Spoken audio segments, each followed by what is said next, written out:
ಇಲ್ಲಿ ತಂದೂರಿ ಪಾಟ್ ಇದೆಯಲ್ಲ, ಈ ತಂದೂರಿ ಪಾಟ್ ರೆಡಿ ಆಗಲಿಕ್ಕೆ 3 ರಿಂದ 4 ದಿನ ಆಗುತ್ತೆ. ಡ್ರೈ ಆಗೋದಕ್ಕೆ ಒಂದು ವಾರ ತೊಗೊಂಡ್ಬಿಟ್ಟು ಟೈಮು. ವಾರ ಆದಮೇಲೆ 15 ದಿನ 20 ದಿನ ಡ್ರೈ ಆಗುತ್ತೆ. ಡ್ರೈ ಆದಮೇಲೆ ನಂತರ ಫೈರಿಂಗ್ ಮಾಡಬೇಕು, ಅದನ್ನು ಸುಡಬೇಕು. ಸುಡೋದು 2 ಡೇಸ್ ಇರುತ್ತೆ ಸುಡೋದನ್ನ.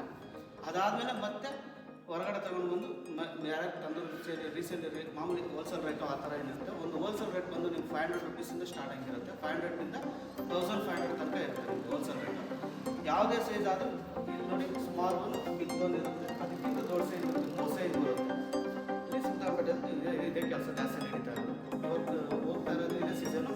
ಮಳೆಗಾಲದಲ್ಲಿ ತಂದೂರಿ ಫೇಮಸ್ ಇರುತ್ತೆ, ಬೇಸಿಗೆ ಕಾಲದಲ್ಲಿ ಕುಡಿಯೋ ನೀರಿನ ಮಡಕೆ ಫೇಮಸ್ ಇರುತ್ತೆ ಅಷ್ಟೇ.